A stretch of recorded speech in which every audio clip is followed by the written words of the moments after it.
Welcome everyone to part 15 of Disco Elysium. I've got a kitty here vying for my attention, but we're here in the game. Let's recap. There's two things that I know we need to do. Three things.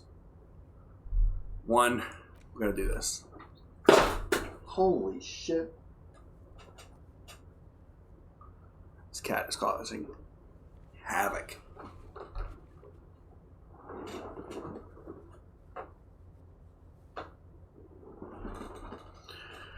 Oh, okay, hopefully this helps.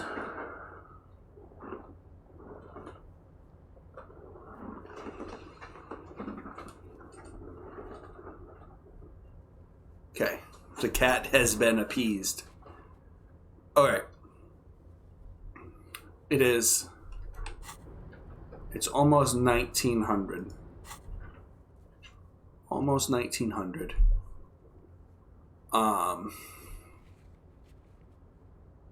Confront the pigs and get your gun back.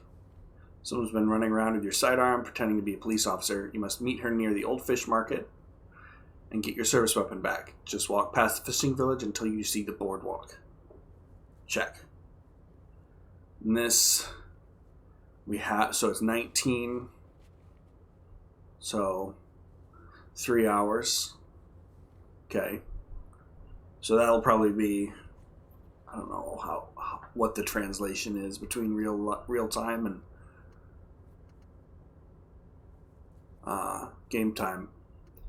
But this is our endpoint, so maybe in an hour or by the end of the stream, we'll get to this. We've got to talk to Classier, I'm saying that wrong, about the recording.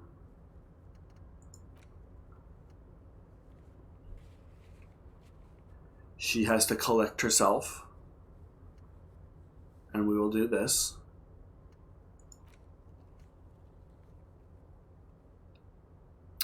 Ask local kids might know about the missing insect case. That's a little fun side thing. Alright. This is important. Locate a working firearm that shoots this.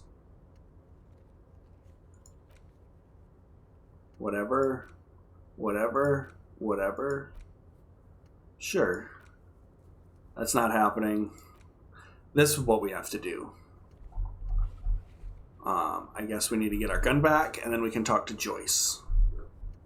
Victim's tattoos.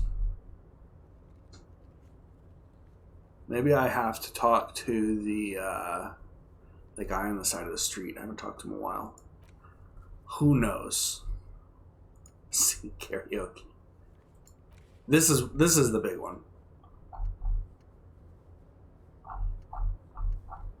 Okay. This is the end point.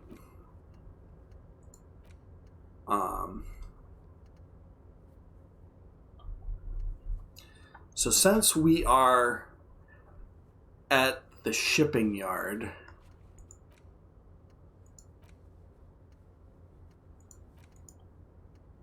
and I guess optional take down Kuno's dad.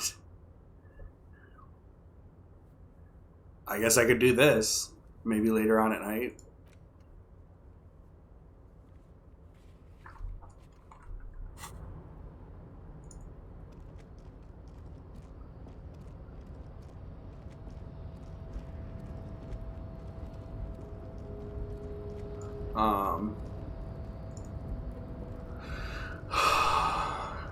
I just ignore that for now. Just ignore that for now.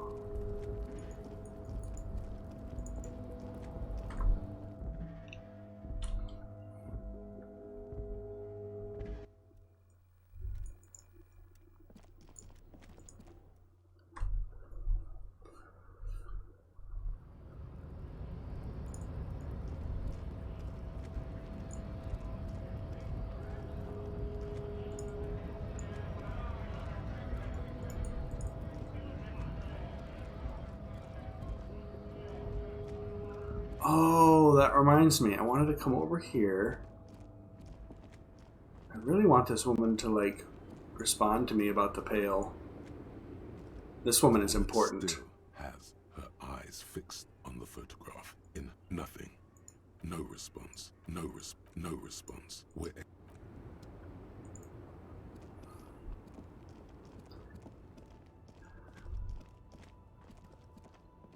I feel like there's got to be a way to interact with her somehow.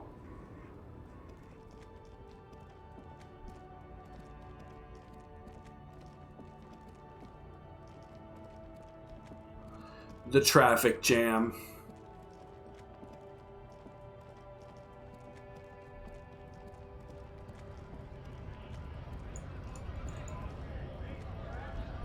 Right to work!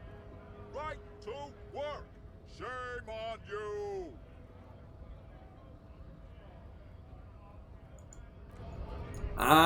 Not much from that guy. Alright, this guy, I wanted to talk to him about the tattoos. Something odd? Come to tell me to fuck off again?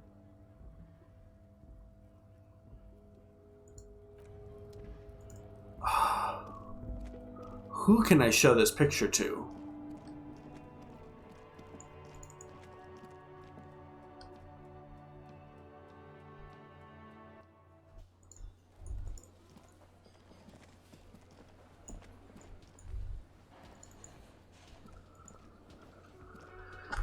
Hi again, gendarme.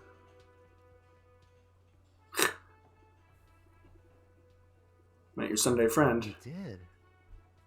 And how did you like him?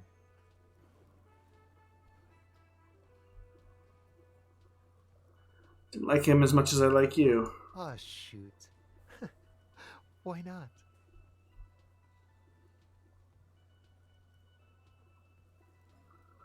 Why was he staying at your place in the middle of the night? He has keys. And he likes the view. To the sea, I mean. Who is A he? visitor from the first world. He's not like you and me, gendarme. He can always return. Return where? To his opportunities in Occident, sur la clé. Still, his coming and going brings some life to the village. Or is it just money? I don't know. What are you two? Friends, I told you. Sunday friends. Friends who like to get together from time to time. What does it mean to be a Sunday friend? That he won't be there when times get tough, I guess. Is that even a friend? It is. On Sundays. I don't want to talk about other people. I want to talk about you. Mm-hmm. What about bye-bye, gendarme? Nothing. Okay. Is the church completely done? I'm not sure.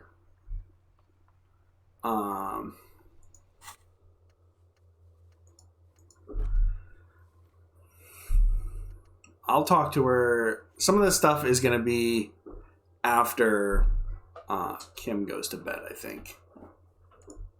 He needs his beauty sleep.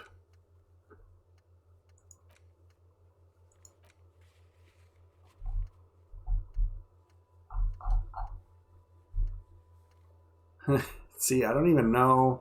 Missing insect case. Talk to kids, I guess.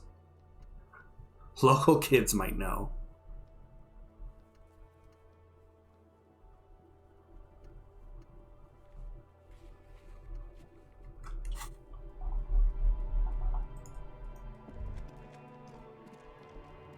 This local kid doesn't know.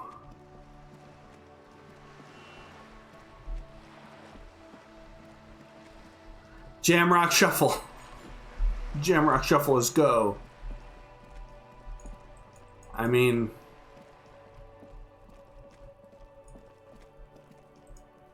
Trying to sneak up on me again? Trying to snuff me out? Get away, pig! Nope.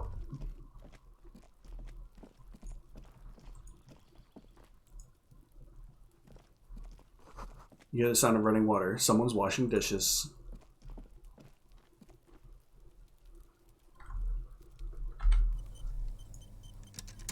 The door is closed again. Nothing to do here anymore. You hear someone inside, walking from room to room.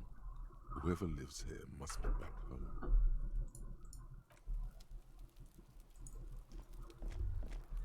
Yeah, we know who that is.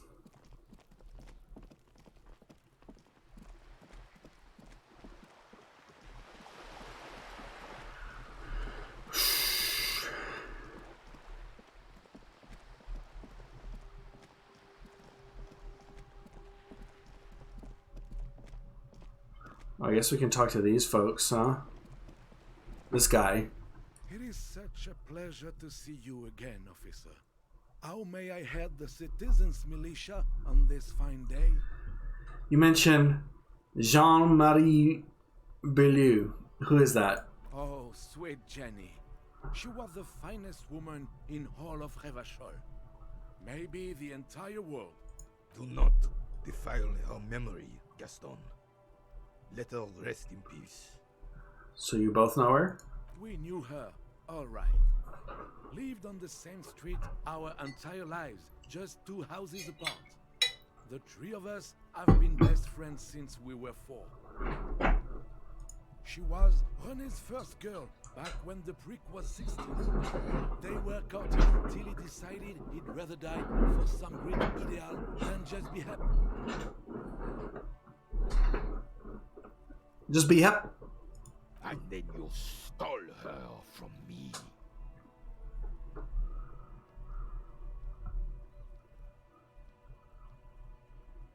Do not intervene.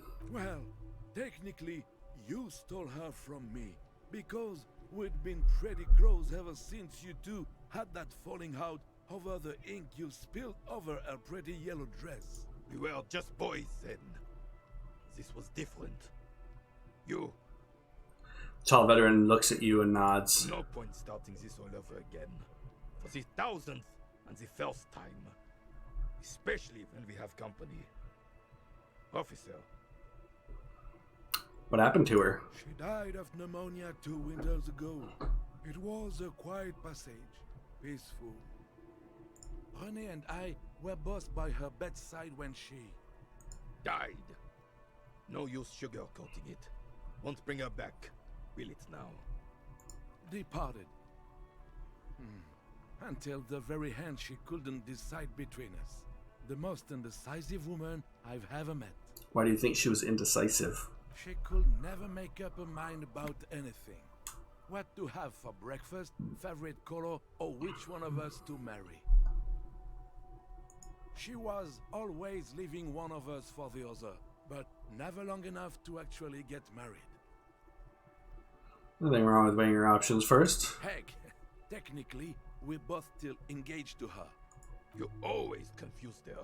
Couldn't let us be happy. Seduced her with your fancy words and pastries. He suddenly remembers you are still there, falls silent, and turns away. Thanks for sharing.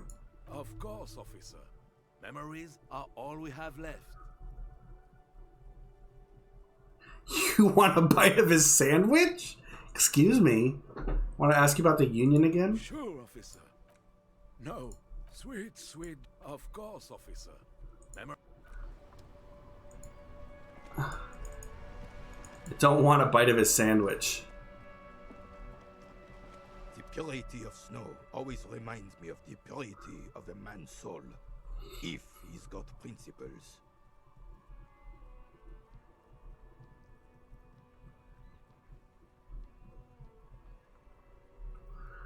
I understand Jean-Marie meant a lot to you. There's nothing for you to understand here.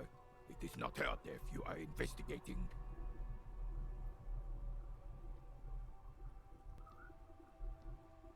His face is motionless, like a marble mask. He doesn't comment.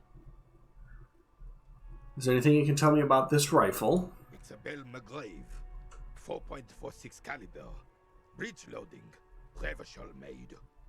Good weapon, accurate and reliable. This one's inoperable. The bolt spring is missing and the mechanism is jammed shut. Still a beauty. Where did you find her?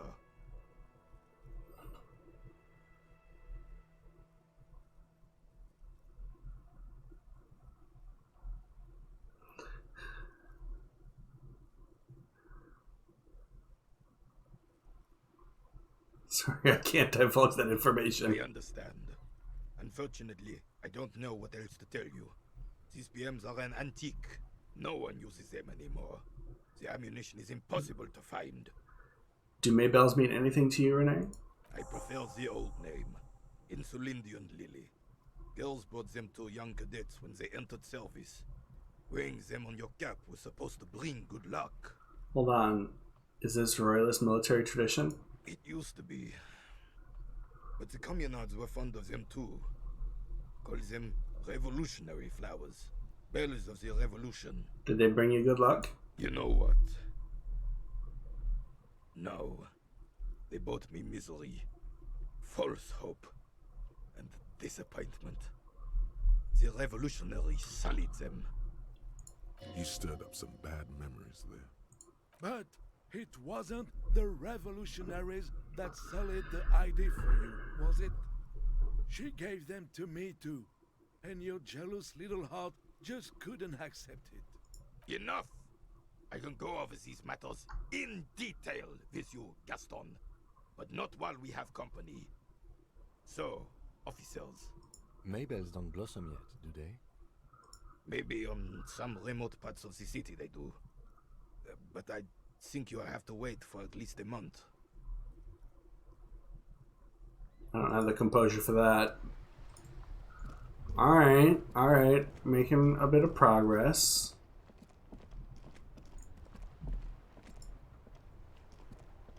That ride is fucking lightning. Hey, piss. Look who it is.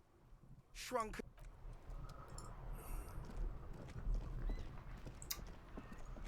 It probably would be nice to have those, but oh, trash can! Look at this tear. Speaking of tear, let's go check out the fleet. Sell some tear, make some bucks. Jamrock shuffle our way over here.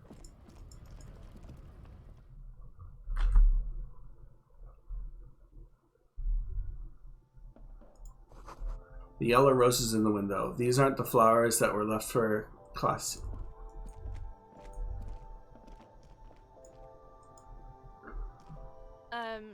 Is this about the questions again? Because I don't really know anything.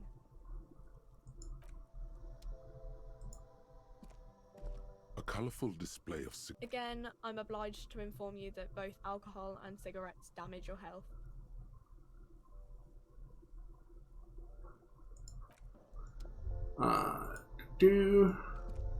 A small cabinet on the wall is filled with various medicine bottles, nasal sprays, and blister packs. They... Okay, here. I hope Saint Baptiste makes you feel better or... Okay, here. Okay, here. I hope Saint... Alright.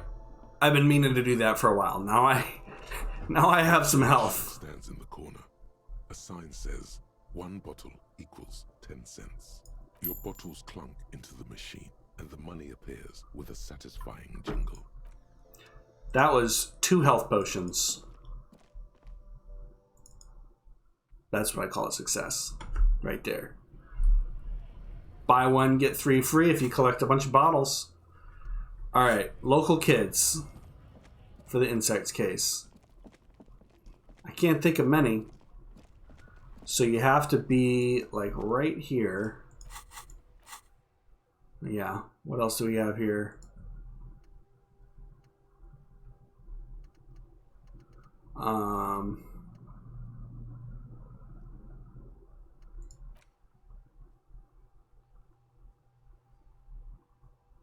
mean, it does give me +1 conceptualization. It's not bad.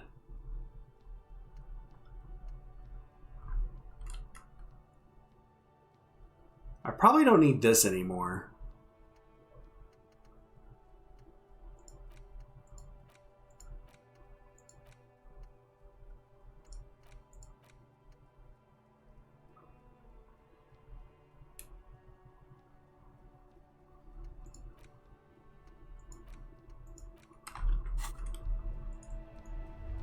All right, Map. Okay, so let's go to the shacks.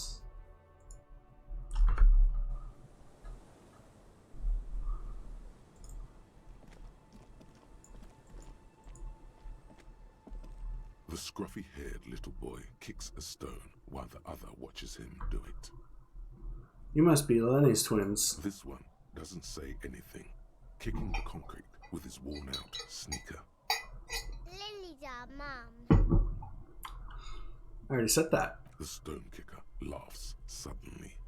His head is too large for his shoulders. The other one laughs as well. Maybe there's some kind of reason why they're laughing.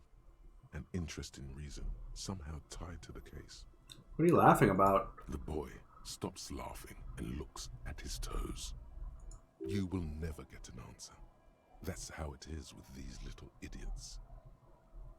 Is Lily your little sister? Is little Lily your sister? Yes. Yes? Yes. That's it? You're being laconic about it? It doesn't look like he knows what that means. Children are stupid. Bye, kids. Take care.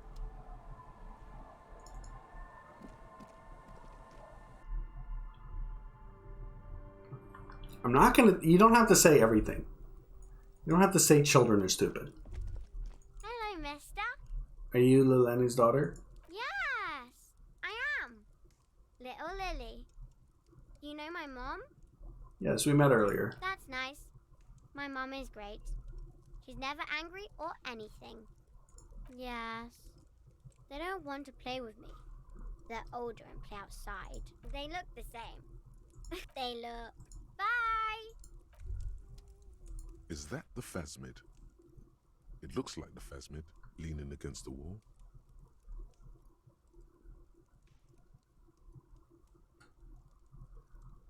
Try to sneak up on the phasmid? It's not the phasmid. It's not even organic. It's a fire iron. How disappointing.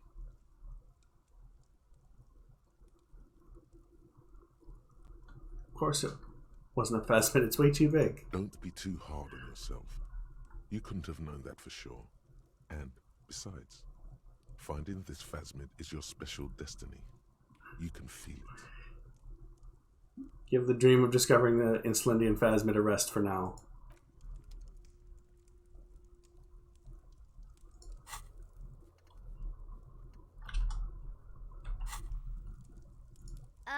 Mister, what were you doing in my fireplace? There's a phasmid in it. I was trying to catch it. Oh. Okay. Bye!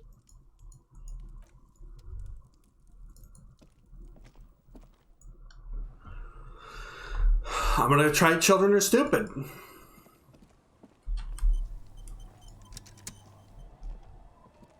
The scruffy-haired little boy. You're stupid. Okay, how about the policeman asks you something else now? Okay. What? You're stupid. I'm just gonna leave now. I'm gonna leave and not talk to you anymore. Just a second ago, the first one was laughing. Now he's doing something with his lips and his gap tooth.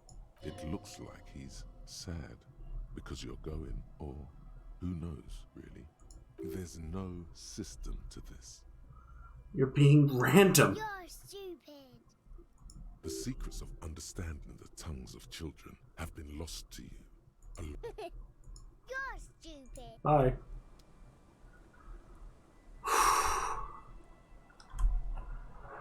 Tension. The scruffy-haired little boy kicks a stone. Yes. Okay. Yes. This one. Lily's our mom. The scruffy-haired little... The stone kick. He looks just like me.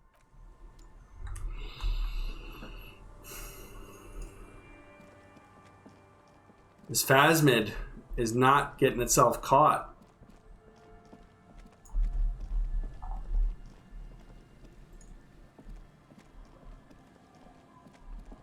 I guess I go to the church.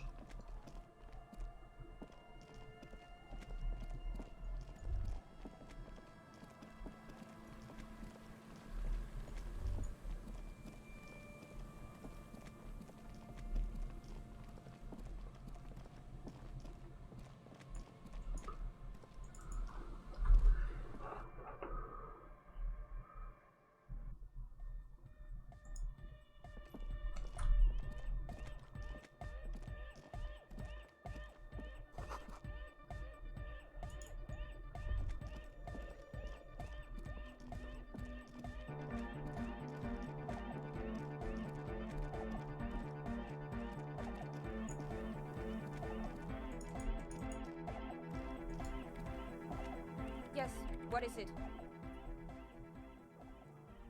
-10 pale unknown. The pale unknown. Alright, well. Don't know that one yet. Yo, man. What's on your mind?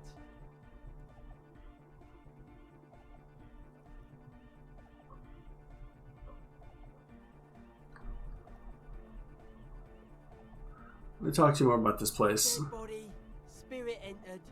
What is there to talk of? Say that as a carpenter yourself? I don't say much anything as a carpenter anymore. They tried to make me into a reckoner and a leveler. Made me a bit manic, you know. I regret the time I dedicated to that profession and that worker collective. I say things more as a member of the hardcore side dance community these days. Not gonna ask me how I know? Why? You're a cop. I carry carpentry tools. Talk about the glasswork again. I've been thinking about her. The mass murderer. Why?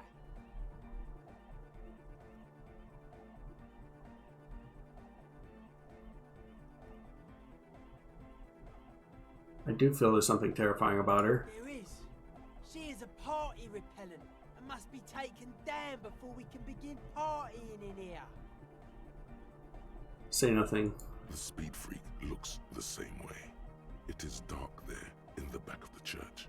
For a moment, the music echoes strangely. Okay. Young man appears constantly worried. It's just the way his brows are built. The worry never leaves his face. Talk about something else. Sure. 50-50 conceptualization. I can do that. Hardcore. Sure. You helped us out. Me? Again? Yes. Sure.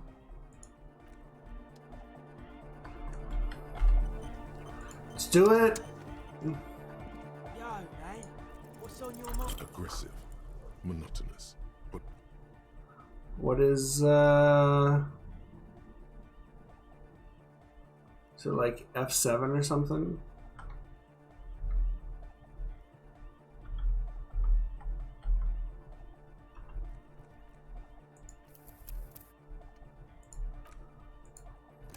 It shouldn't take much.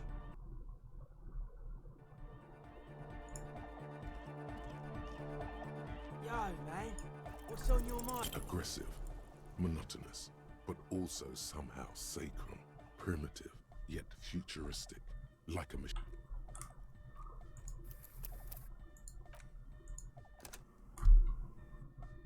This one's gonna pass. Yo, man. What's on your mind? Dedicated, hyperactive, unified. You will have to add something of your own to understand this list of loosely formed qualities called hardcore. You need your own entry. Make it. Jumping around, as this sort of music requires, is actually a taxing physical activity and should be dignified with a sports suit.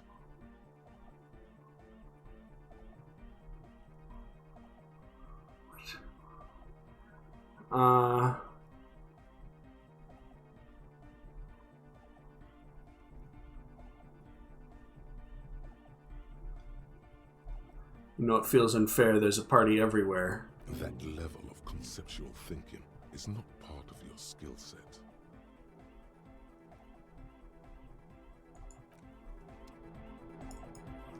Okay. Oh, the god of dance is back! I'm dancing with the god of dance! Goodbye, officer. Delorean Church! The place to be! Make some noise, my church people! A hawthorn tree on Rue de Saint-Gislain, tangled in its branches, something bronze flutters in the wind. He stands on stage behind a table, nodding along to the music and waving his hand in the air. In front of him, the audio mixer, one reel spinning. The other reel deck is empty. Cables run hither and thither.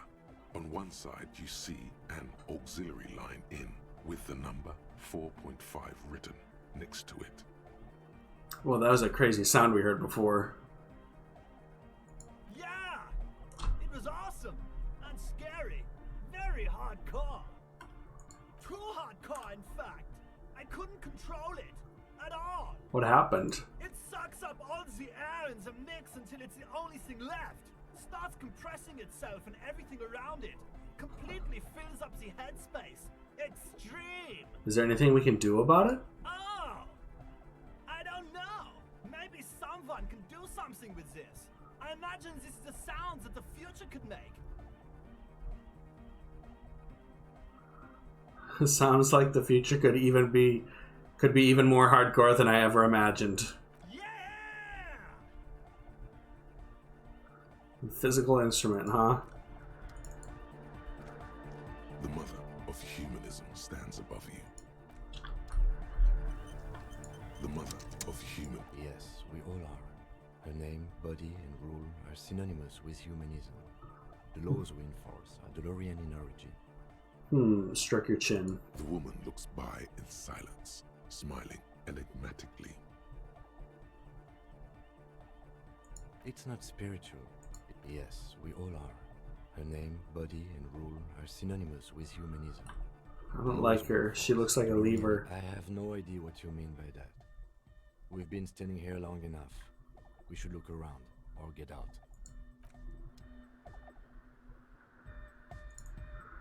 Do I have to come back when he's not with me, maybe? We're getting close to the time.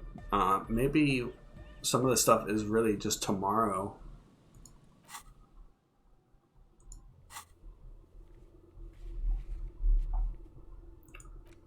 Beauty to the wall.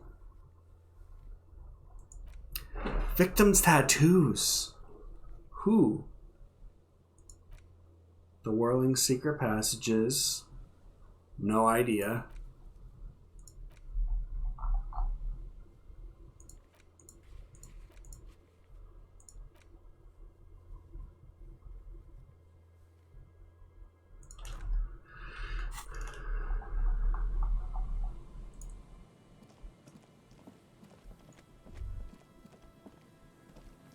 I really think that we're just kind of like temporarily stumped until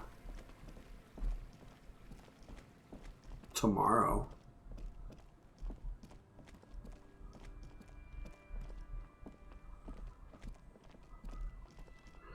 I've walked all over this place. There's nothing I can think of. I guess mostly we have to let Kim go to sleep.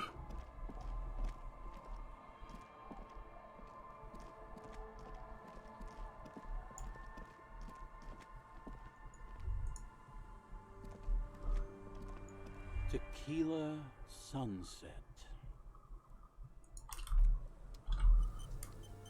Tequila sunset. You seem like you're characterized by your storytelling ability. Want to tell me another one sometime? Whoop-de-doo. So now I'm a fucking storyteller. Right. Why not? Better than a beach bum. Yeah, you want to tell me how you became Idiot Doom Spiral? It depends, really. Are you willing to help me out? You might get scammed here. I have a feeling this is going to cost me a lot. No, the reality of the situation requires a rather modest contribution. A little motivational package. What do you need? Booze. Did you already forget our party? The thing I relayed to you earlier. So, have you got anything for good old idiot Doom Spiral? A bottle for a story. Seems fair to me. I've got some sweet Commodore Red. Classy. Hey, Spiral Boy, you gonna share that?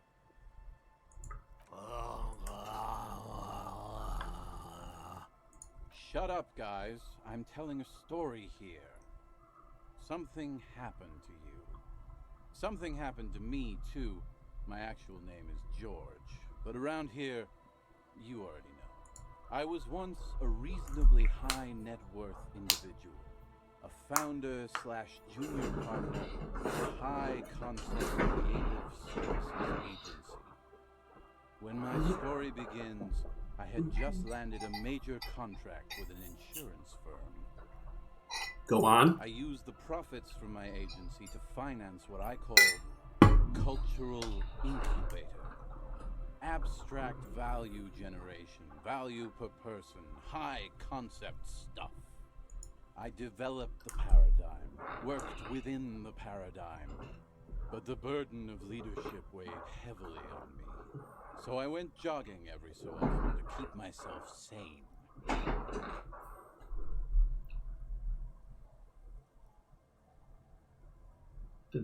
Wait, how many people do you have working for you? 22 full-time employees, an all-star team, a potentially historical set of individuals. Worrying about them often kept me up well into the morning hours. Did the jogging help? It did. With my trusty Sansarique tracksuit, I felt like I could conquer the world. But now dreams are worn thin, much like my tracksuit. What happened? One day I left on my evening run. As you may know, it's impossible to clear your head when you're distracted by the sound of keys jangling in your pockets. Shakes a bottle and makes a ringing sound.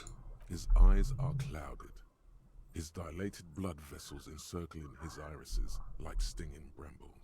His eyes are your eyes. So I removed the key ring and put the keys for the front gate and the apartment into different pockets to stop the jangling, you see. At least, that was the plan. I was halfway done with my usual lap when it started to rain. The reality situation became very wet, very quickly. How wet we talking here? Wet, okay? It was raining really hard. I made my way back home and discovered that I didn't have the key to the front gate. I'd mixed it up with the key to the letterbox, which was useless. Naturally, the situation required me to climb over the gate, which I did. There was no climbing down because I slipped and landed on my ass. Say nothing. Reality was looking rather grim just then. Me lying on my ass in a mud pit in the middle of a heavy shower. But when life knocked me down, I always got up. So I made my way across the yard. Standing in front of my apartment door, fumbling with my pockets, I realized that I'd also forgotten my apartment key. You gotta be shitting me. I wish I were, Tequila. I wish I were. Instead of my apartment key, I'd taken the key to the office. Okay, what happened next? I rang my neighbor's buzzers. It was late, and most of them didn't even answer. Those who did assumed I was trying to sell them something and hung up before I could even explain the situation. People are naturally wary of ad men, you see. One moment someone chats you up, 5 minutes later you've bought a box of edible lingerie and a strap-on. I don't begrudge them, especially since I was known to be one of the best. Heavy is the head that wears the crown. Just then, I experienced a moment of clarity. I still had the key to my office. I could wait out the storm there. But when I reached my office, I remembered that I'd asked one of my producers to change the locks that day. And since I hired only the best, he'd already done it, and I couldn't get in. Anyway, long story short, life spiraled out of control. I haven't gotten into my apartment for years, and my girlfriend left me because she didn't want to date a homeless man. The company, well, you see where I'm going with this. So, now you've heard my tragic tale. What do you think? Like nothing you've ever heard, huh? Wait, is that it? I feel like there's some steps missing. Tequila, I've thought about this series of events for a long time. If there was anything else to it, I would have thought of it by now. Why didn't you go to the authorities? Well, at one point they came to me, but, you know, I didn't have any ID on me, so they tossed me in jail for 2 days. I can't say it increased my faith in the RCM. No offense, gentlemen.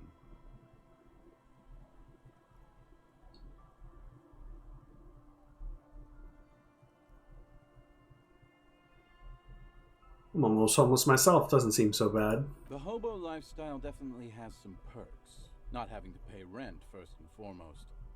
Not being responsible for 20 other people is nice too. But that charm wears off pretty quickly. Before you know it, you're wearing a shit-stained tracksuit and spending your days picking tear. Or do you keep losing all your stuff? Good fucking question, Tequila. If I knew the answer, you think I'd be hanging out on a beach in this formerly premium but now extremely dirty two-piece lycra tracksuit? I used to own my reality situation. My business buddies and I had our own creative services agency. I had a nice apartment, an even nicer piece of ass, but somehow it all got away from me. Now I can't hang on to anything. Just last week I stole this nice new jacket, but then I lost it too. The only things I haven't lost are these two drunks. You of all people should empathize with this. Perhaps this lost jacket is something you could help with? What was the name of your agency? My agency, man. The Boom Boom Room. Our concept was combining high art with the lowest forms of marketing. The color red, breasts, and oil painting. I convinced my partners to reinvest some of our profits in an even more high-concept cultural incubator called Thin Air. The artists were happy, the clients were happy. I was financing a group of poets in East Revachol who were developing a new universal poetic language. But then it all went to shit. Sounds intriguing. What say you, Art Cop? If it sounds like it makes no sense, that's because it doesn't.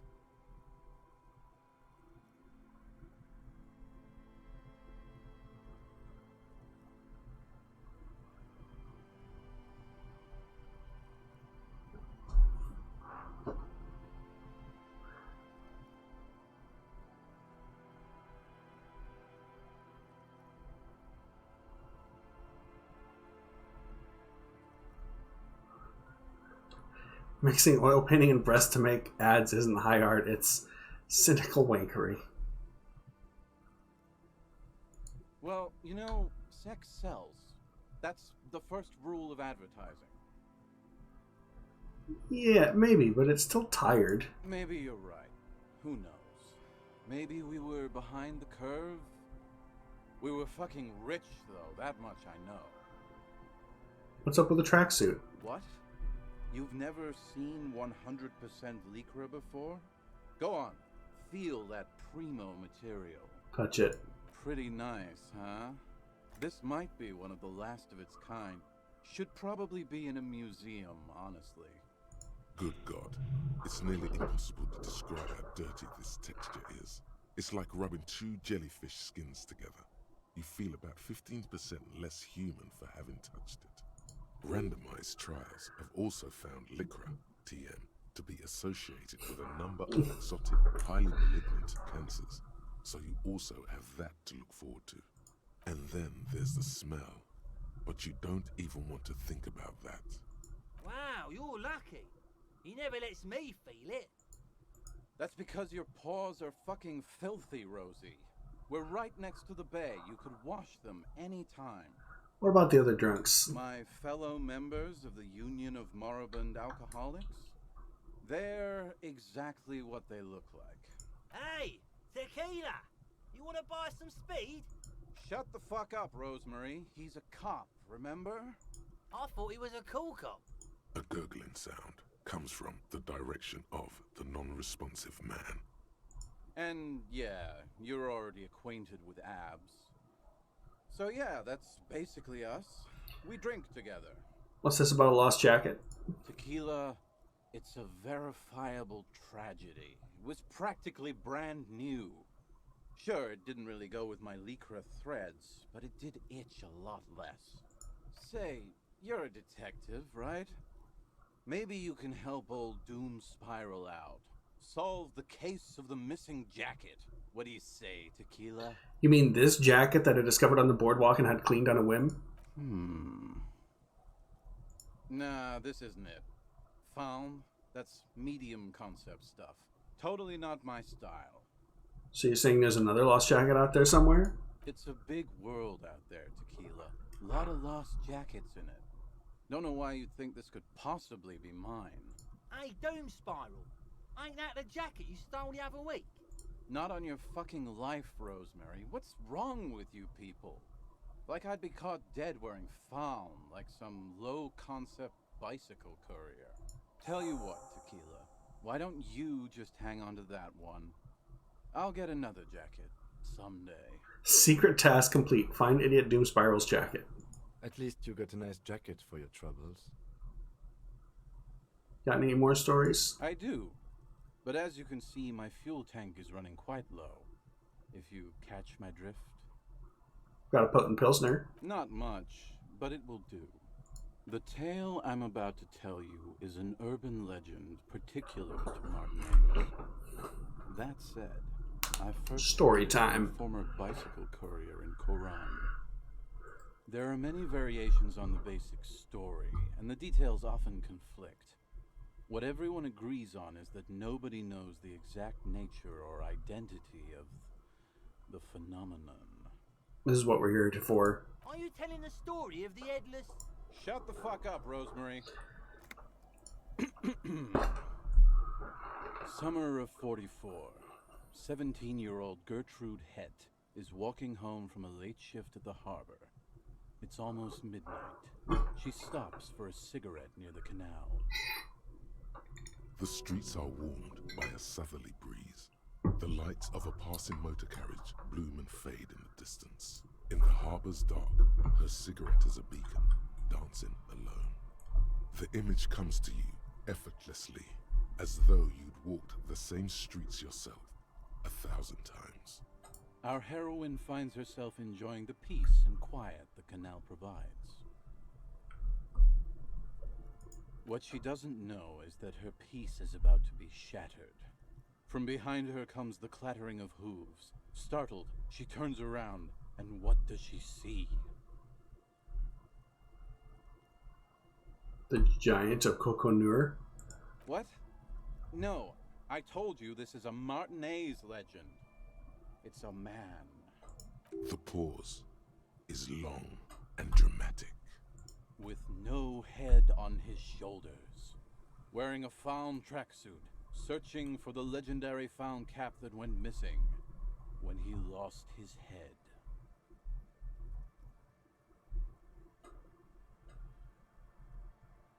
Wait, I thought the Headless Fallen Rider rode a bull showing the figurine. I thought that he rode a headless pig. Well, there are many versions of this story, the most peculiar of which has the headless fawn rider riding on the back of another headless man. That's super spooky. Yes. According to legend, young Gertrude Het had to endure years of psychotherapy before she was able to look at a horse or tracksuit again. And she's one of the lucky ones. Gertrude Het may have been the first to witness the headless fawn rider, but she wasn't the last. Oh no. Tell him about the two feminists by the locks. Fuck, Rosemary, they were dating. No one said they were feminists. Everyone always misremembering this stuff. This wouldn't be the De Ponte Delgado case, would it? What? You know it? I've read the case file. But please, go on. Right. Early autumn of 46.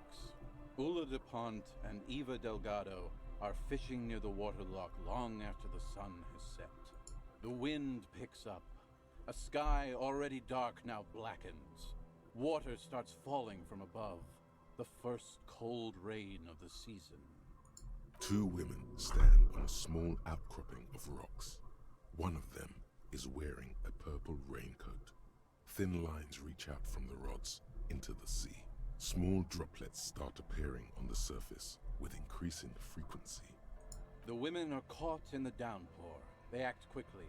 Eva gathers the rods whilst Ula turns around to reach for the tackle box. Don't turn around. Don't turn around. When she sees something, her shriek is so violent that the residents of the nearby apartment building believe lightning has struck. But there is no lightning. Only a heavy downpour and the silhouette of the headless Faun Rider looming on the horizon. Ula makes a run for the shore, but Eva slips on a wet rock and disappears into the cold, cold canal with nary a sound. Her body is never recovered.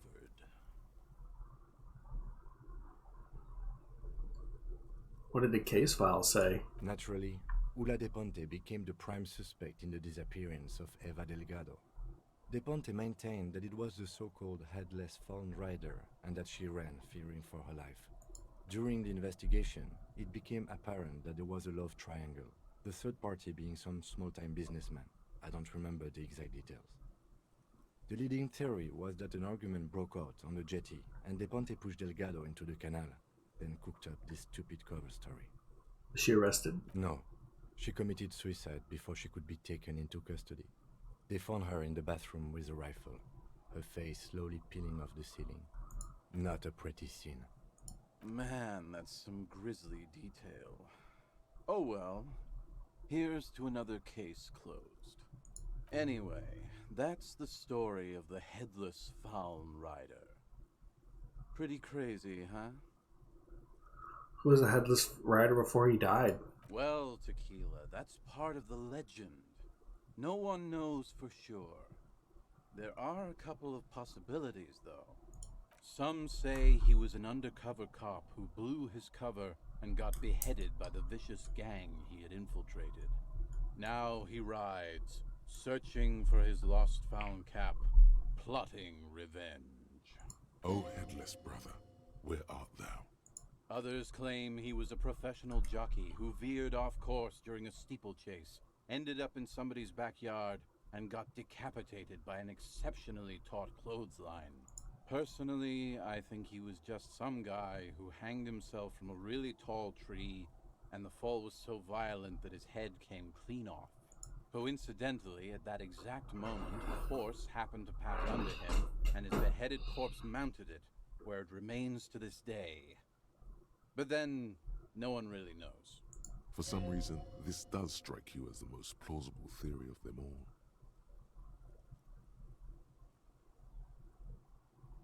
I've got to agree, your theory sounds the most plausible. Isn't it? All the pieces fit together perfectly.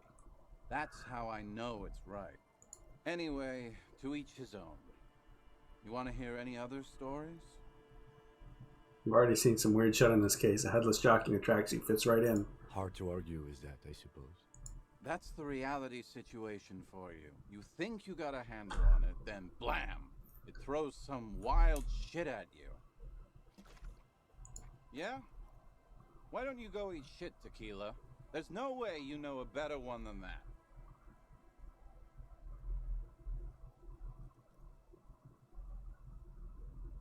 Well,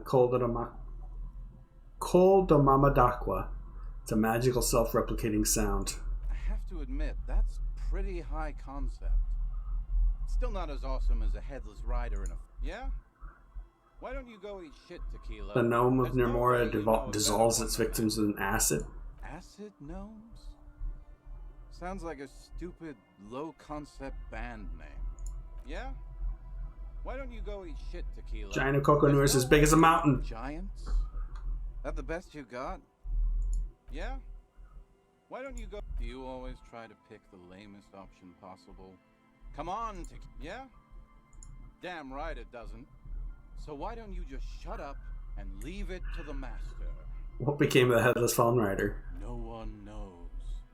Some say he stalks Martinez to this day, and can be seen near the canal when the clock strikes midnight. He won't, though, because it's just a stupid legend. Aye, I saw him one night when I was right shit-faced. More urban I myths? actually do have one. Do you have anything to fortify old Doom Spiral? Tell me you got some story juice. Really bleeding me dry. I don't want to give you any more. It's very hard to tell a story when one's mouth is dry. Okay, let's step aside for a second.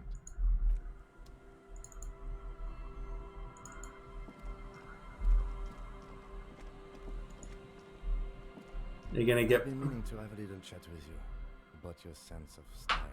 my style? What about it? I'm glad you finally started dressing a little more like an officer of the RCM. Keep it up. Your half-brother is proud to stand beside you.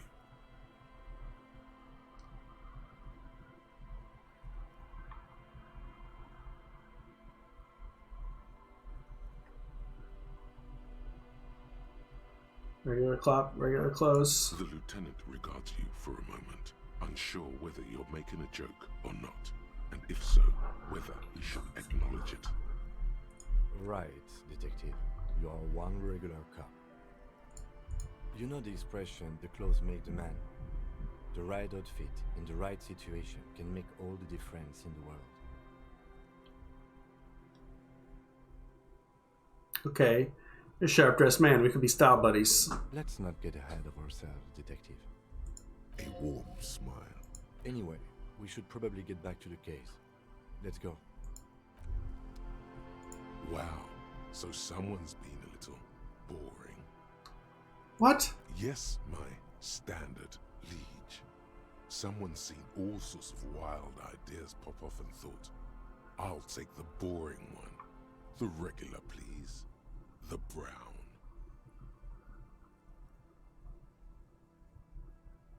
Picking on me for being not being crazy enough? That's the least of my concerns. No need to be defensive. The regularity, the brownness, the cut and dry have their appeal. Kim, am I boring? You? I wouldn't worry about that. See? You're so regular and vinyl brown, he doesn't even want to talk to you about it. I like brown. Of course you do. And maybe some black shoes or a pristine white shirt to go with that. It's official. My lord's Copo type is regular cop. I'll let everyone know. Good. Of course. To outright declare yourself something does seem a bit too interesting now. The heck is that about?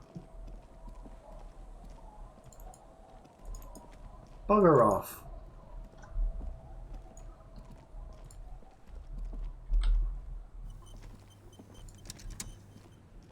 Waves are beginning to die down. Look at those little bastards. Simmer down. Kim's presence makes it awkward.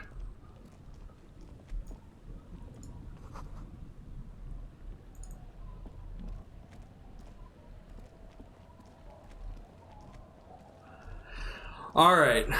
Kind of just wasting time here.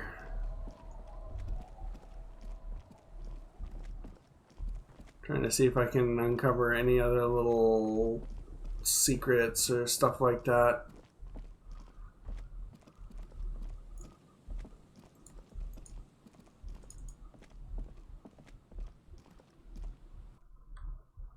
This was the room with the chair, right?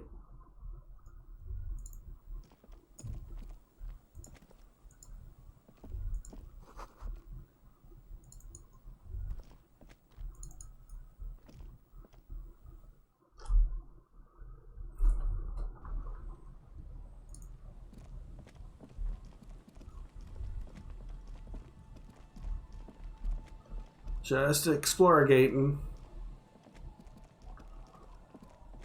I'm not expecting to find much, but we can check this again. There's nothing else to do with the trap.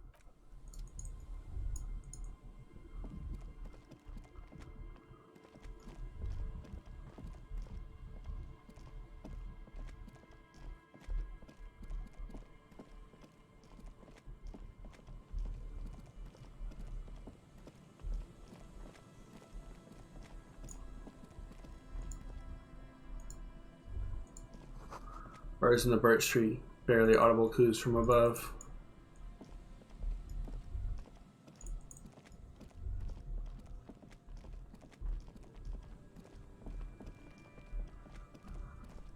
I'm investigating.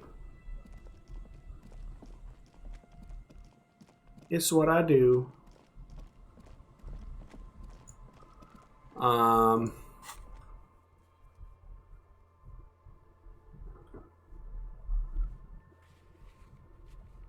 I really just have to, like, I guess, get rid of Kim.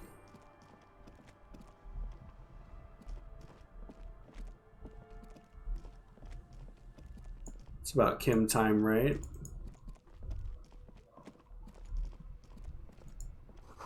Scribbled between the thighs and of page 3 girl.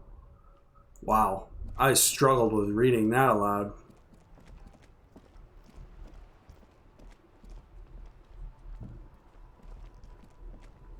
Are you ready for bed yet, Kim?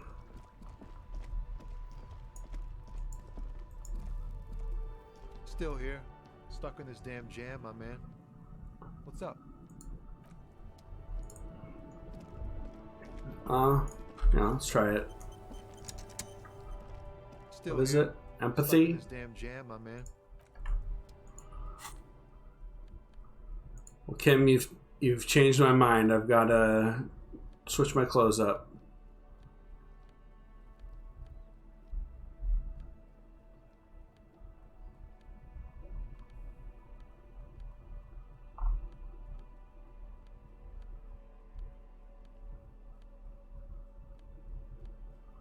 Nothing else for empathy. Oh, that's minus empathy. Don't need that.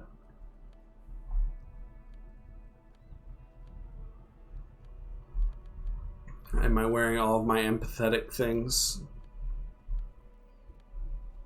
Don't have any minuses to empathy. My glasses. Jamrock Biker Sunnies.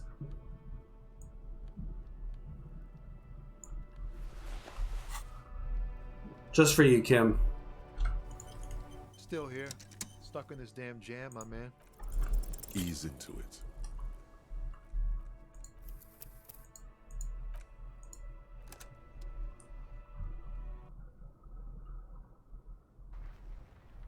Still here, stuck in this damn jam. In his eyes, an unfamiliar longing.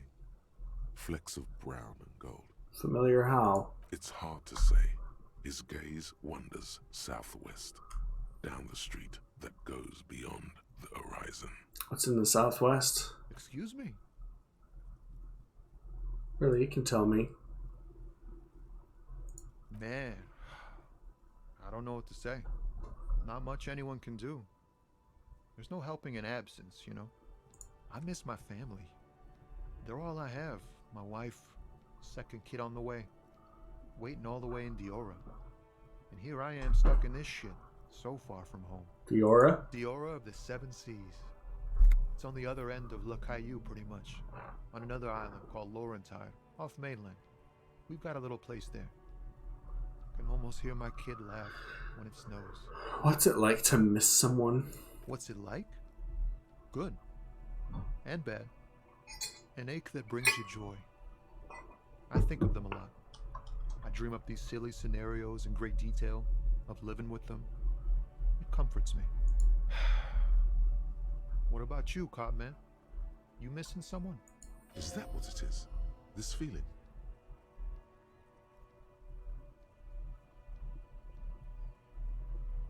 I miss someone, but I don't know who it is. I feel for you, my friend. It's bad enough to know who you miss. Missing like that doesn't feel like it has much of an upside. But, thanks for this. It's nice to talk to someone, and I know it wasn't easy to ask. I hope you find your way through your own troubles. Be proud of me, Kim. I'm trying.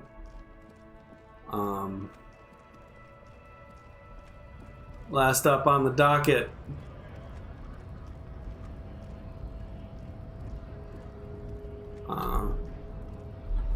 Quick save. Hola, Wandering Man. How can I help you? Attempt to establish contact. Listen, brother, there's something important I need to talk to you about. I'll wait till Kim's gone.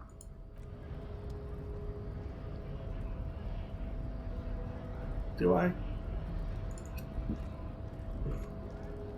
He's pretty annoyed with it.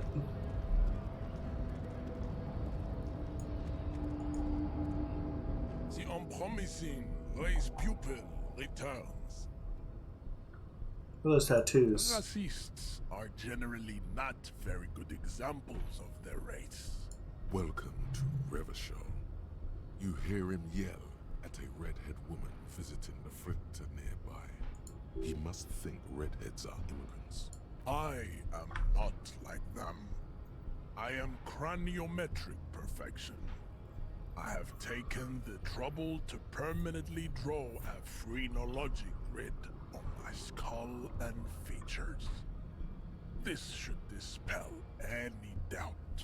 The drawings are precise and look true to their pseudo-scientific ambitions. One thing, however, it is not entirely free of throwbacks in the phylogenetic tree. His large jaw, for example, could be a trait indicative of criminalism. Also, his earlobes could be small. You sure? I mean, that jaw is clearly an atavistic stigmata. That atavistic stigmata makes pussy say yes, plenty. Babe, thanks. But I got this. You have him off guard now. He's preoccupied with his situation with this woman.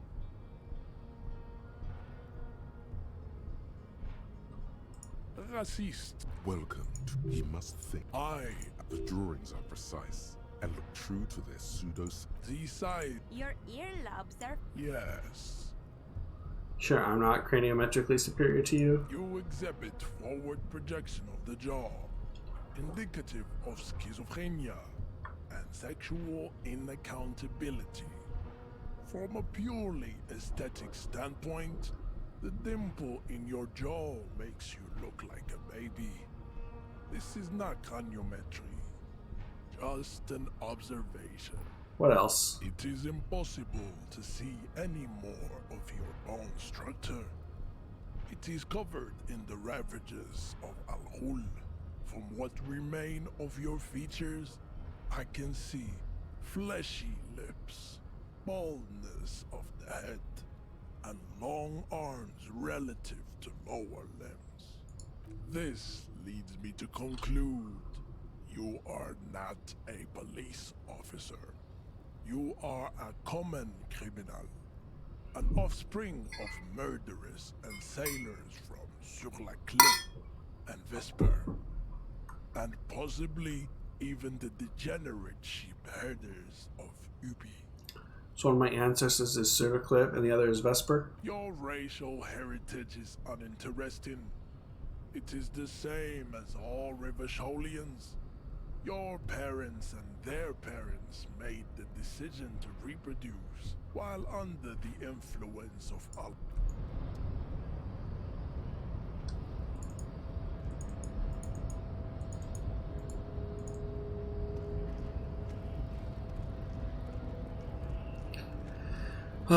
Okay.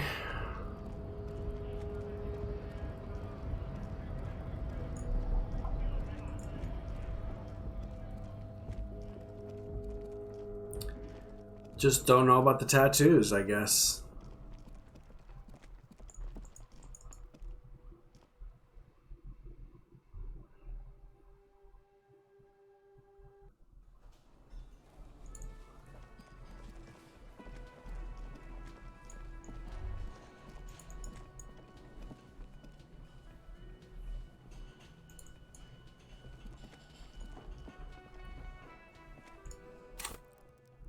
We have so many skill points.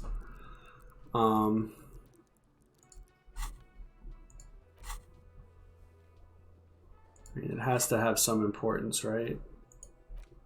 Let's unlock this.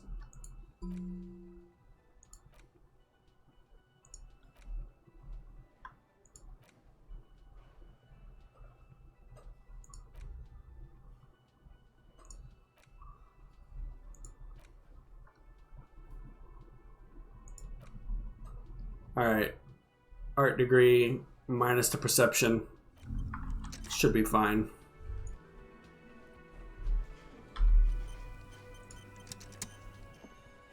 Again? I can't believe this shit. He might be wearing a disguise. Cool shades. Are you wearing a disguise? Yes, it's a hobby of mine. As if waiting for some kind of reaction or response. Something to click. It's not happening though. Kim, who is this guy? I'm not getting involved in this. It's not my style, he thinks, glancing at the man in sunglasses and the woman beside him. Oh boy, they're mad at him. No wonder. He just doesn't recognize them. Yes? What is it? Are you with him? Of course I'm with him. Why do you ask? Seems like a cool guy. Well, he's not. He's a sack of shit barely kept together by crazy glue. But at least he tries, unlike you. Please, let's not turn this into another exchange, okay? Look, something's really bugging me. Are we or are we not from the same police station? God damn it, you leave her alone. Keep your weird bullshit to yourself and be professional for once, for fuck's sake. Can I actually help you with something? Yes, of course. Preposterous. I mean, you would remember if they were, right? Who forgets their squad mates? That's not possible.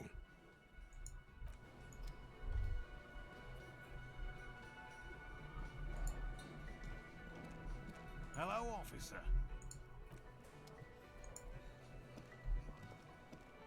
Oh, hello, sweetie. Sometimes it's, I would say, one of the hardest things.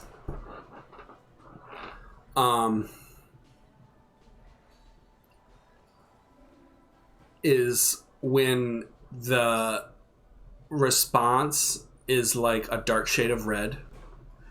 That's something that I've already like talked about, but there's responses underneath it that are new responses.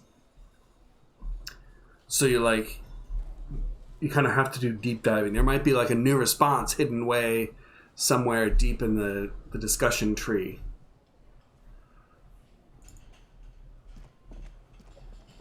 That you don't know about. The man ponders his cooking utensils. He looks up at you. Shrugging is an international sign for. You see a heavy steel door. The cobalt blues, old cobalt paint. It leads to a side, but the door does not.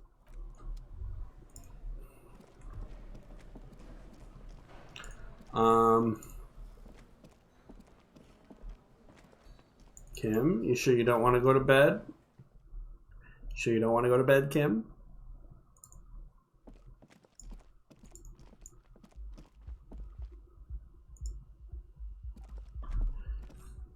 It's your bedtime, Kim.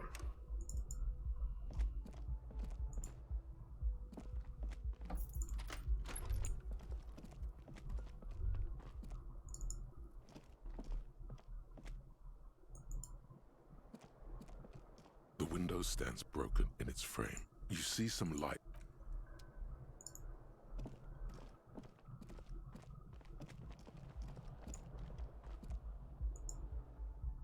So,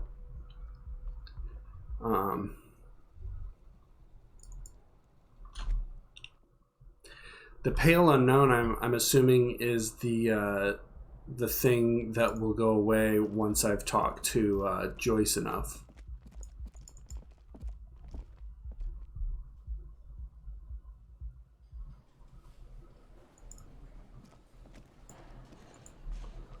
Hey, was there something you needed? Another thing. Great. I love those.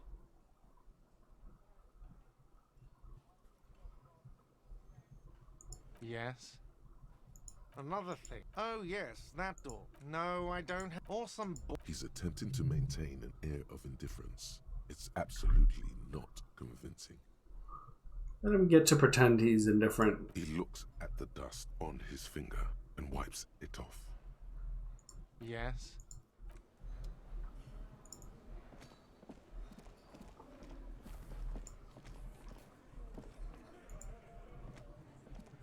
I've got nothing to say to you. Why are you wasting your time? What you want is of... I suggest no... You caught her off guard. Push her some more. No. Talk to Titus.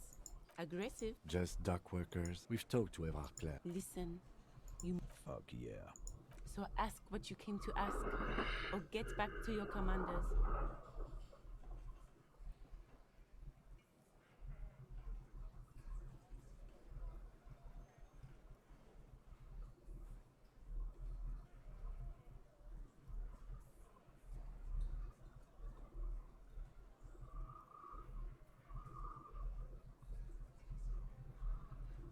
Let's.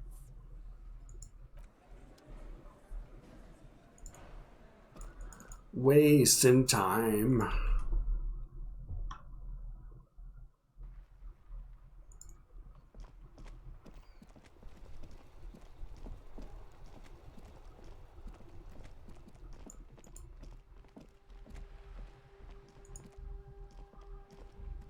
The lights are so pretty when it gets dark. Composure. Alright. Now's the time. Where you at, composure? Alright, that's what skill points are for. I think I've got some composure shoes.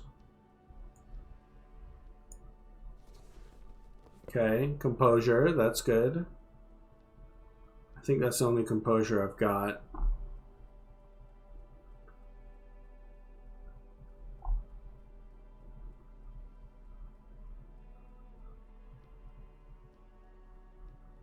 Yeah, it's okay.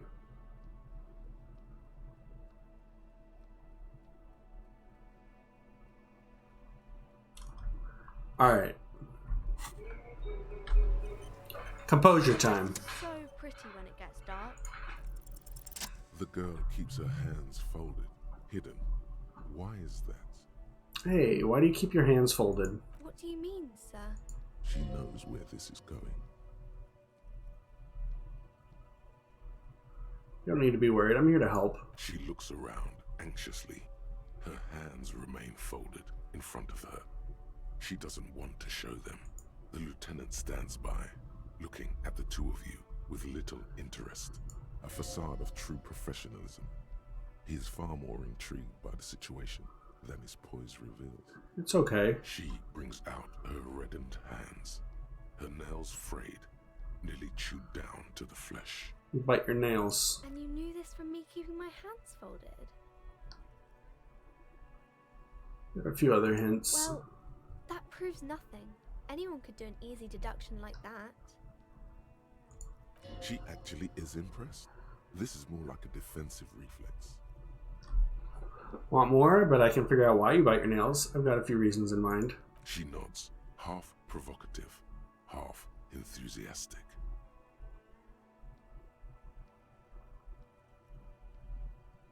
You're uptight because of your mother and the pressure she's putting on you. Maybe so, sir. Okay, I know it's a bad habit, and I shouldn't. I hope this entertained you. It was okay, sir. There's more that can be achieved here. Ask her to do the same. You think so? Fine. Do better. To do something about me. You're quite sober. The lieutenant does not flinch at the comment. He does not flinch even a single bit. He is intensely not flinching. It takes effort. Wait, how do you know I'm usually not? Because you usually aren't. I'm having a grand time. I sure hope you are, sir. There she stands, swaying on her feet, assaulted by the early spring breeze. She smiles at you. The whole situation suddenly feels familiar, somehow. There's something you're missing. What are you missing here? Why does this feel familiar? You have absolutely no idea. Familiar? How? You must have... Suggestion.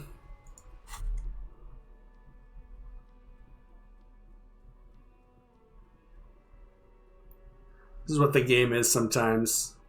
Just going through, looking at your clothes, trying to figure out which thing is going to make you look suggestible.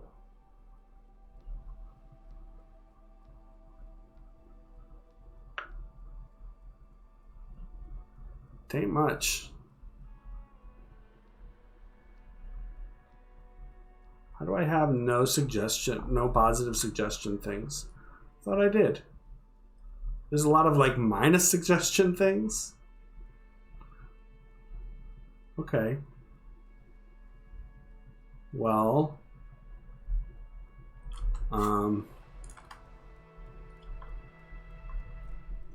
Heck, right? Save the game.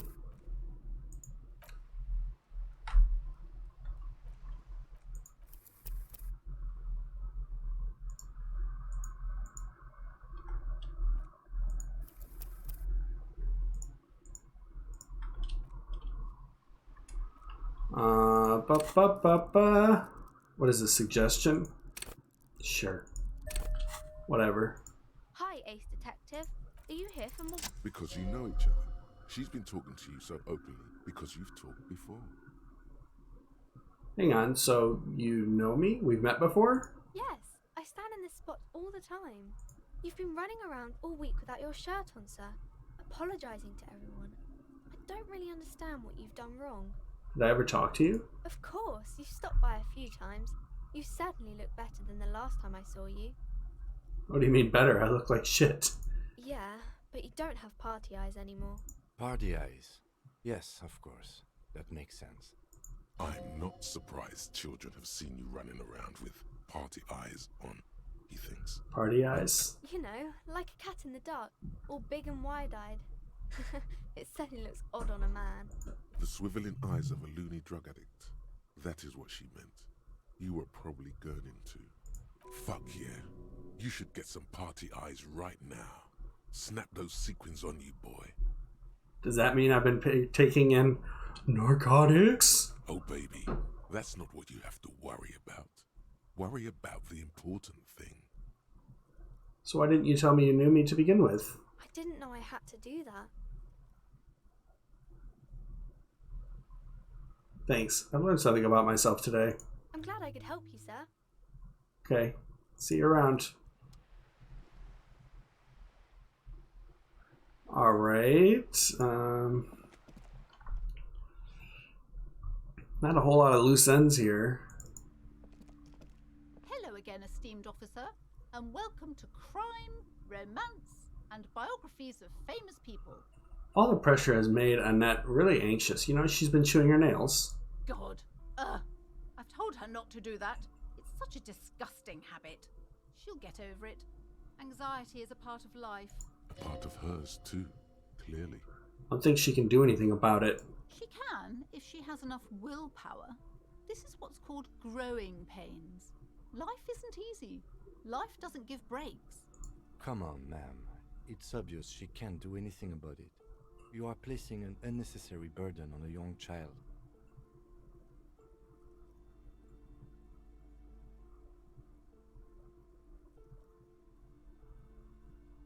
What you're doing is wrong. Even I know that, and I usually don't know anything.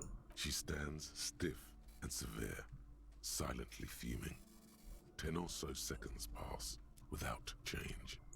This is a person coming to terms with a new reality, one where they are wrong. It's not easy. She's looking for one, but there simply aren't any good arguments for being an asshole.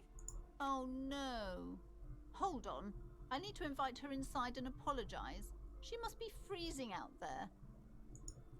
There. I don't know what to say to you. My husband, he tries to teach me business lessons. I have what my mother called a dull mind. All this stress. It sounds like both the husband and the mother treat her the way she treats Annette.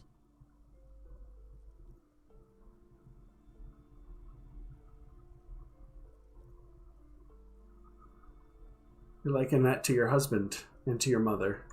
Oh, well, my mother was horrible, of course. Absolutely perverse energies around that person. But my husband... My husband is completely different, of course. Is the husband Annette's father? Yes, my husband is a successful entrepreneur east of the river. If only he were more involved in the business we're running up here. No matter. Soon we'll both be off for Grand Couronne. What? Grand Couronne? What's that? It's a proper place to live. One of the most peaceful neighborhoods east of Jamrock. You may know it for its massive housing projects. Most of the buildings are empty at the moment. It's a great opportunity to get ahead of the crowds. Better times ahead for sure. And your husband is also involved in the bookstore? He made the initial investment. Since then, he's been what you might call a silent partner. Super silent. Almost inaudibly so. Is she an only child? Yes, I'm afraid so. A real treat she is. It would be nice if she had... No, we couldn't have afforded more children, really. Not in this economy. A glimmer of sadness blinks through the well-crafted exterior. Why not? We're quite busy people, you know, my husband and I. Quite busy. Children are a lot of work. You don't look like a father, so I don't expect you to understand. I'm sorry. I'm sure you do understand. She told me she doesn't go to school anymore. She's been too busy, helping me here. So she studied at home this trimester. This is a temporary solution, of course. I assure you, I of all people understand the importance of education. She will be back in school the moment the store takes off. And hell freezes over? Never mind. It's not a good topic to get into. Something else in mind. The woman looks aloof. Her features much softer. Occasionally she glances at her daughters.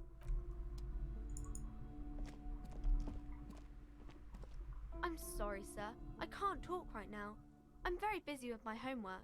I have so much homework now. You just can't win. Out of the rain and into the gutter. What are you doing now? Math. It's really difficult. Like, really. They say you need it to get rich.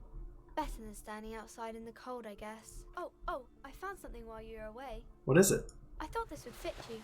Like, thanks for helping out. Not me. The city, I mean. Like a detective does. Wait, where did you get it? Just what Dick Mullen would ask. I got it from behind the curtains. I'm not really supposed to go there. Detective hat? Yes, just like the one Dick Mullen wears all the time.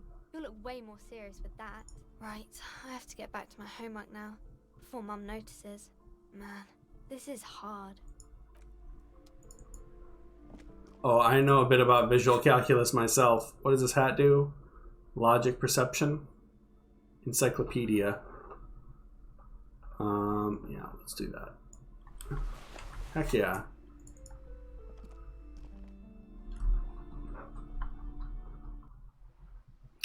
All right, Kim, let's get you to bed. Maybe we can make one last phone call. Inside, you see a set of steering levers, a radio microphone, a pull-out. This is Precinct 57. How may I assist you? Still no word, I'm afraid, sir. I know it must be frustrating. Just a moment. 10-4, come in, officer. Over. 10-4, sir. Glad to hear that. I'll write down that there is no need to issue a new one to you then. Roger that. 10. Alright. Not much left in there, huh? Okay.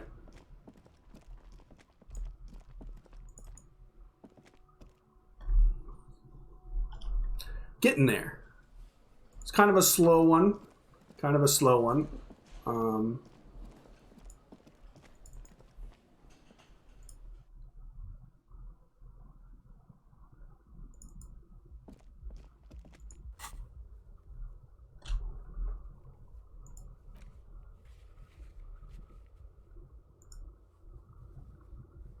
Electrochemistry.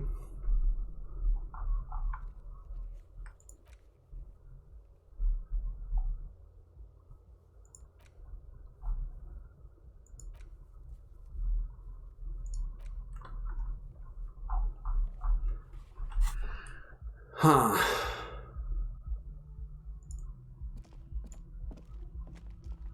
Yeah, we can wait here for you, Kim. We're gonna wait here. 2 minutes. Just hanging out, Kim.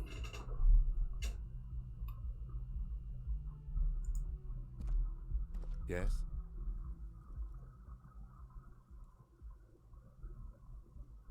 Talk about you. What about me? Tell me a secret about yourself. No. Your brain sends the signal to your lips, but they refuse the order. Something is paralyzing them. You're pretty sure it has something to do with the lieutenant's eyebrow. The eyebrow is exercising psionic control over you. It's like you're locked down. What's happening to me? Something the matter, detective? What's going on? It's like you're a puppet in his hands. Give up. The lieutenant relaxes his eyebrow, and you seem to regain control of yourself.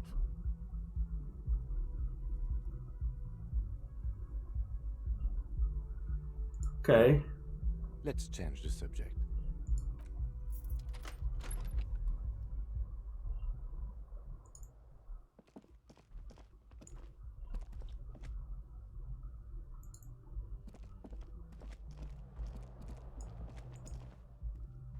What happened? Don't you want to go to bed, Kim?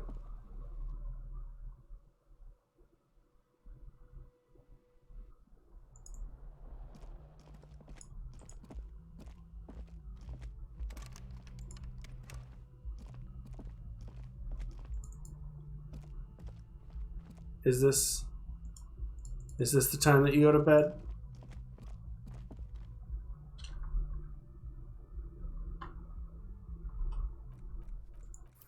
You gonna come with me on some adventures tonight?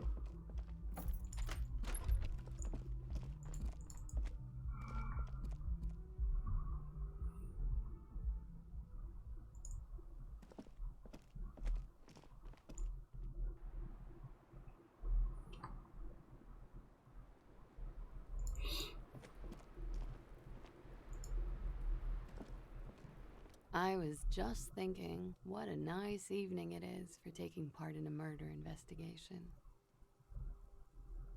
Not my favorite topic.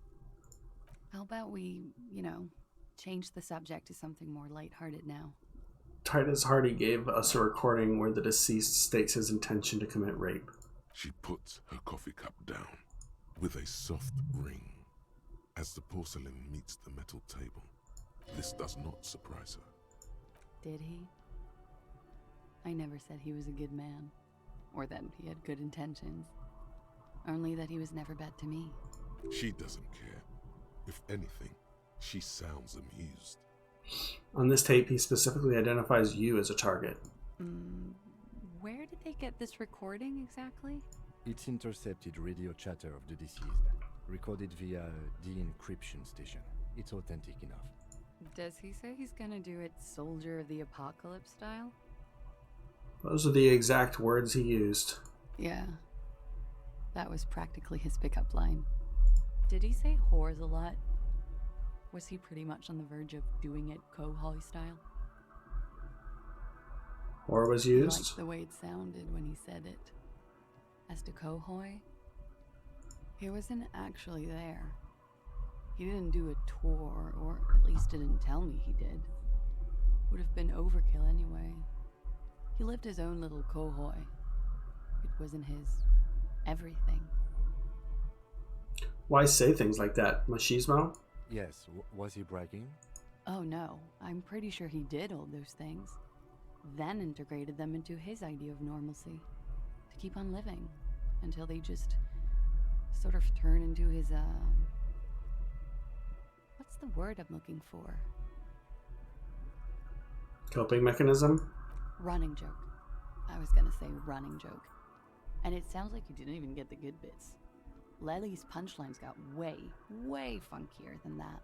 He was like the Seminoles conflict, the Kohoi massacre, and the 36 famine in Yezud all rolled into one person, then cast in Orani ceramic armor, which he wore in bed and in the shower. Weren't you afraid? Afraid of what? That tape the Hardy Boys recorded? Your mother probably never told you this, but girls are evil. Had I the physical robustness and social support, I'd be in Cohoy. I would be tearing it up Soldier of the Apocalypse style. Did he tell you he had actually done any of those things? In Martinez, I mean? No. We were too busy laying waste to our own nervous systems to direct any of the fury outward. He seemed happy, I guess. At ease. As much as a man like him could be. There is a small measure of pride in her, that she could quell the rage in such a being. What kind of man was he? Before you go, ask for details. She seems okay to talk about it. Thank you for clearing that up, miss. Whenever you're ready. I'm interested to hear what Titus Hardy has to say now. She takes a very small sip of her coffee and smiles. Now that you've had some time, can you tell us more about the victim? Like, for example, his name? Actually, officer, I didn't know his name. I just called him Lely. A nickname? I guess. He came from Lelystad. It's short for that. And it was his army name, apparently. He said his real name wasn't his. I tried to pry it out of him, but it was no use. Lelystad. That's a good start. We have a few questions you can help us with. A few things a field autopsy alone can't answer. The young woman cranes her neck, trying to catch a glimpse of the page the lieutenant passed to you. On it is a list of autopsy observations, recorded neatly in blue ink. 1 second. Robot vacuum is cleaning, and I want to make sure it doesn't get any cords or get stuck.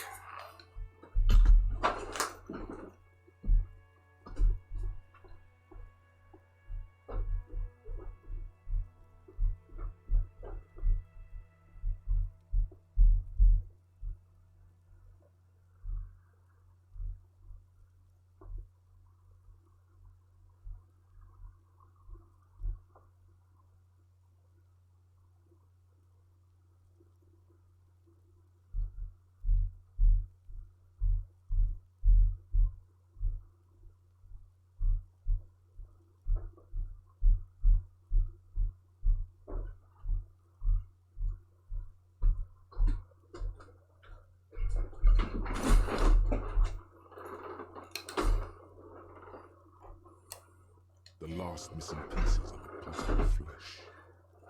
I picked up my controller. I'm not playing this controller. Where's Lelystad? The place, I mean. In Oranje, officer. It's, I think municipality is the term. A nowhere town there. The Lelystad municipality has few boroughs and even fewer cities. It's made of agricultural plots near the border of Gottwald. Executive summary. Cows, silos, and wheat. You were almost right, officer. That means his race was occidental, not mondial. I'll update the form.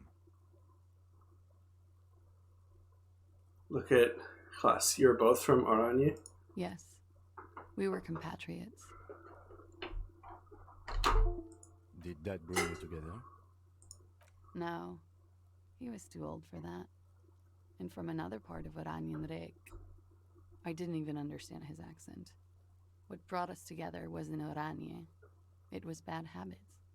No love for Mother Oranje. But wasn't he a soldier? This could be worth pursuing. Military man, but not a patriot? No. He left the National Service after they taught him to do what he did on Seminine. He wasn't the flag-waving kind. He was the making money, killing people kind. He was by no means a stupid man. A people person. A small platoon leader. Certainly not a patriot. You don't seem like much of a patriot yourself. Mm-hmm. There is nothing on Moindi. The old world is dead, and we both knew it. Maybe Oranje did bring us together. In loathing. I love Revachol, though. I hope she loves me, too.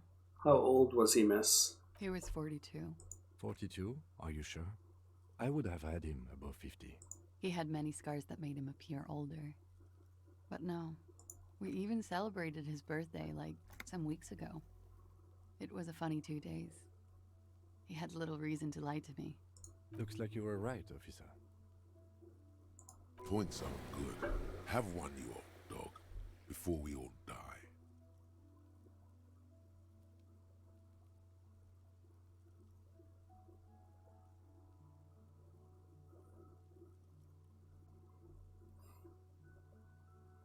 Better not to mention it. The young woman looks at you, then the lieutenant, then you. She's clearly sensing something. A spike in testosterone levels, perhaps. His eye color? Blue. Light blue. They were like little blue galaxies, you know? It was strange, seeing those eyes in his fucked up face. Pardon the swearing. I do him an injustice. He wasn't ugly. And he had a beautiful, soft voice. Very surprising, what with all the scarring. It was quite something, watching him speak. He had a combat wound on his chin and mouth? Yes. Severe. It made him look like half his face was cracking away in some strange smile. That and those eyes. Ah, yes. His hair, if you can remember? It was light brown, almost blonde. He darkened it with brilliantine, made it oily. Not nice to stroke. I couldn't convince him to leave it alone. He had a tattoo. What did it mean? Oh, that. It's clear she liked it. You liked it? Quite a lot, yes. It was a map of his service history? Sure, service history. It was mostly for showing off to chicks, though. For showing off to chicks? How so? How? Imagine him lying in bed. Freakish musculature laid out on the sheets. Scarred, of course. Tattooed. The sheets are dirty for some reason. Is this Orani's lit? Is this Orani's lit? Yes. This is the very essence of Orani's lit. A moment's respite. Dark and hopeless as the struggle itself. He's smoking and drinking, of course. And his chest and shoulders and arms are studded with stars. Tens, hundreds of them. Maybe even thousands. And the woman goes like, "What was this, baby?" And he says, "That was too hardcore. Don't ask me about that." So she goes, "Okay, but what's this, baby?" And he's like, "Saw some bat shit there. Killed some loincloths." And so it goes. Star after star. Port after port. Third world country after third world country. And he's done horrible things in every single one of them. You're the woman in this? Oh, yeah. Can you tell us precisely what these mean? Hand her the photo. No, thank you. I've seen enough of him dead. I can tell you what they meant without looking at them. Go on. He was a blue-eyed boy with thick arms, from a small town. He was also poor, and the government of Orania needed some people killed, so they turned him into a grotesque killer. For money. He went to Killer Academy in Vredefort. Then he killed some people on the Seminine Islands, and on other islands too. All of the islands. After this, he came to Revachol and got killed himself. Not a very fun story. It is when you're high. It can be very exciting then. You have the tools to deal with it. It's not a very nice story to remember when you're sober. A change of topic? We ordered a toxicology report. Any idea what that'll show us? A real rainbow splattering of pharmaceuticals, I bet. Barbiturates, amphetamine, sildenafil. How much does the toxicology report cost the police of Revachol? I could do it for half of that. Save you some money, make some myself. It's quite expensive, miss. But we'll manage without your help for now. I think we're finished with this line of questioning. All right. Coolly, gracefully, she pours herself more coffee. Yeah? Where's that door lead to? You tell me, officer. I've been trying to open it. in case the contamination gets to the roof and I have to move on. No luck. All right.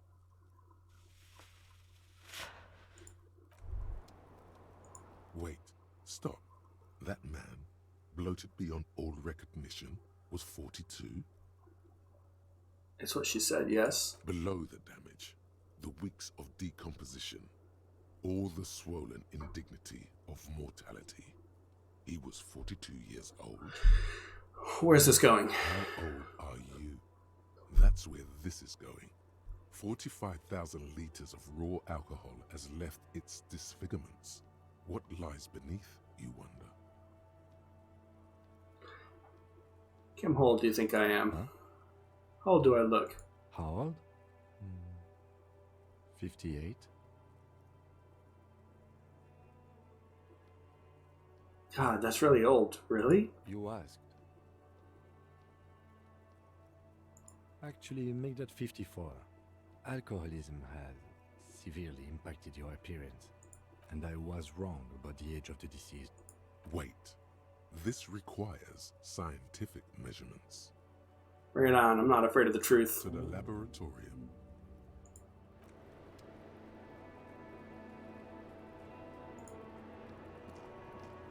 The same small, heavy door. No lock in sight.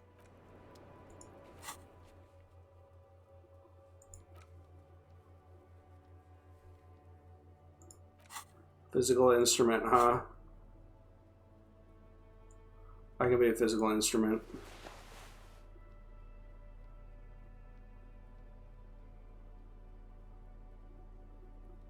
Maybe.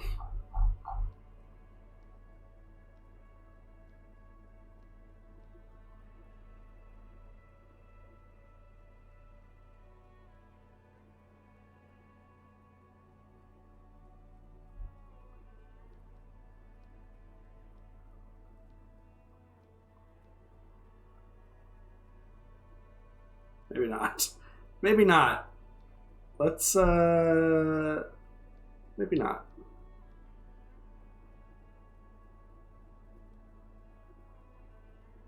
I can definitely be a physical instrument now that I'm simply wearing a t-shirt. The same small, heavy door. No lock in sight. 3%. You basically... Okay.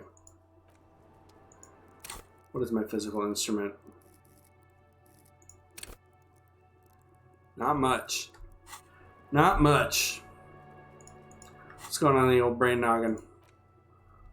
Perception, it's going to finish soon.